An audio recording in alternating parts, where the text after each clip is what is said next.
Assalamualaikum warahmatullahi wabarakatuh. Sahabat beriman, syukur alhamdulillah kita bisa bertemu kembali di channel ini. Harapan saya, semoga saudaraku semua yang sedang menonton video ini selalu diberikan kesehatan, diampuni dosa-dosanya, baik yang disengaja maupun tidak disengaja, dan semoga kita selalu dalam lindungan Allah dan selalu dalam petunjuknya. Amin ya rabbal alamin. Salawat dan salam semoga tercurahkan kepada baginda Nabi besar Muhammad sallallahu alaihi wasallam. Allahumma sholli ala sayyidina Muhammad wa ala ali sayyidina Muhammad. Semoga kita semua mendapatkan syafaatnya beliau pada hari kiamat nanti. Amin ya rabbal alamin. Sahabat beriman, kecintaan dan getar hati Abu Bakar radhiyallahu anhu ketika Nabi Muhammad sallallahu alaihi wasallam harus hijrah ke kota Madinah.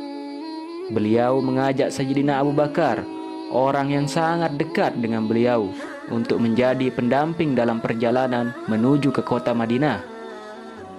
Sayyidina Abu Bakar dengan penuh adab yang bersungguh, kata kuncinya dengan penuh adab yang bersungguh, diajak ke kota Madinah. Harusnya dari kediaman beliau berjalannya adalah ke utara, karena Madinah secara geografis terletak di utara dari kota Mekah. Tetapi Rasulullah Shallallahu Alaihi Wasallam berjalan menuju ke tenggara. Sayyidina Abu Bakar tidak bertanya, beliau ikut saja apa yang dibuat oleh Rasulullah, karena di hati beliau ada cinta dan percaya, dan sesuatu yang tidak lagi perlu ditawar-menawar.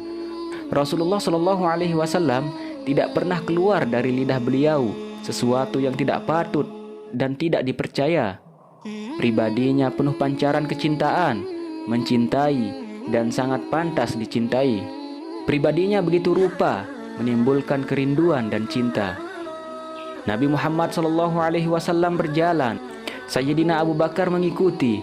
Ketika akan sampai 8 km dari arah Masjidil Haram, baru Sayyidina Abu Bakar sadar mau istirahat ke Gua Thur. Karena sudah mendekati Gunung Thur, sebelum Rasulullah SAW memasuki gua, Abu Bakar dengan sigapnya mengecek dan menutup lubang-lubang yang ada di gua guna terhindar dari binatang buas. Di dalam gua, mereka sepakat untuk bergantian berjaga. Dalam tidurnya, Nabi Muhammad SAW melabuhkan kepalanya di pangkuan sang sahabat. Di dalam gua yang dingin dan remang-remang, tiba-tiba seekor ular mendesis keluar dari salah satu lubang yang belum ditutupi oleh Abu Bakar. Abu Bakar radhiyallahu anhu menatapnya waspada. Ingin sekali ia menarik kedua kakinya untuk menjauh dari hewan berbisa ini. Namun, keinginan itu dienyahkannya dari benak. Tak ingin ia mengganggu tidur Rasulullah sallallahu alaihi wasallam. Bagaimana mungkin ia tega membangunkan kekasih Allah Subhanahu wa taala itu?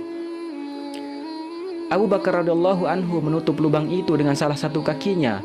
Lalu ular itu menggigit pergelangan kakinya, tapi kakinya tetap saja tak bergerak sedikit pun. Dalam hening, sekujur tubuh Abu Bakar radhiyallahu anhu terasa panas ketika bisa ular menjalar cepat di dalam darahnya. Abu Bakar radhiyallahu anhu tak kuasa menahan isak tangis ketika rasa sakit itu tak tertahankan lagi.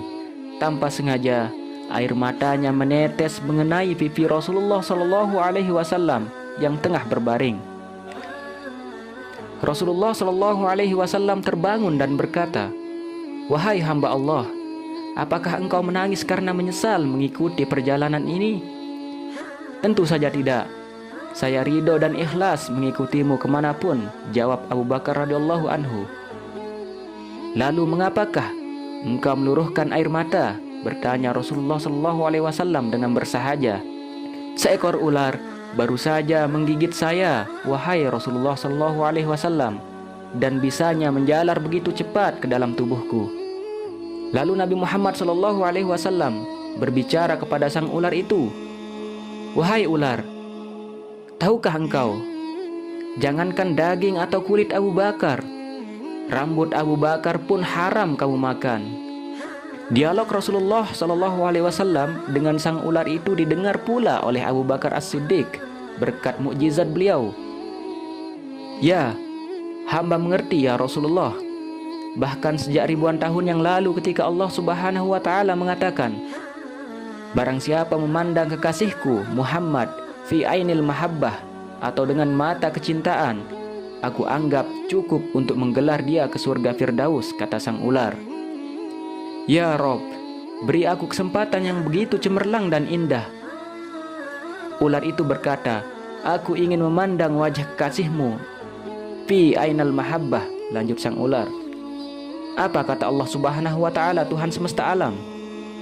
Silahkan pergi ke Gua Sur, tunggu di sana, kekasihku akan datang pada waktunya, jawab Allah Subhanahu wa Ta'ala. Ribuan tahun aku menunggu di sini. Aku digodok oleh kerinduan untuk menjumpai engkau, Muhammad. Tapi sekarang ditutup oleh kaki Abu Bakar. Maka kugigitlah dia. Aku tidak ada urusan dengan Abu Bakar. Aku ingin ketemu engkau, wahai Rasulullah, jawab sang ular dari Gua Thur. Lihatlah ini. Lihatlah wajahku, kata Rasulullah Shallallahu Alaihi Wasallam. Dan sang ular dari Gua Thur pun memandang wajah Nabi Muhammad Shallallahu Alaihi Wasallam, kekasih Tuhan semesta alam, penuh dengan rasa cinta dan rindu yang mendalam. Selanjutnya, tanpa menunggu waktu, dengan penuh kasih sayang, Rasulullah Shallallahu Alaihi Wasallam meraih pergelangan kaki Abu Bakar radhiyallahu anhu dengan mengagungkan nama Allah Subhanahu wa Ta'ala, sang pencipta alam semesta. Nabi Muhammad Shallallahu Alaihi Wasallam mengusap bekas gigitan itu dengan ludahnya. Maha suci Allah Subhanahu wa Ta'ala. Seketika rasa sakit itu hilang tak berbekas. Kembali ditelan senyap.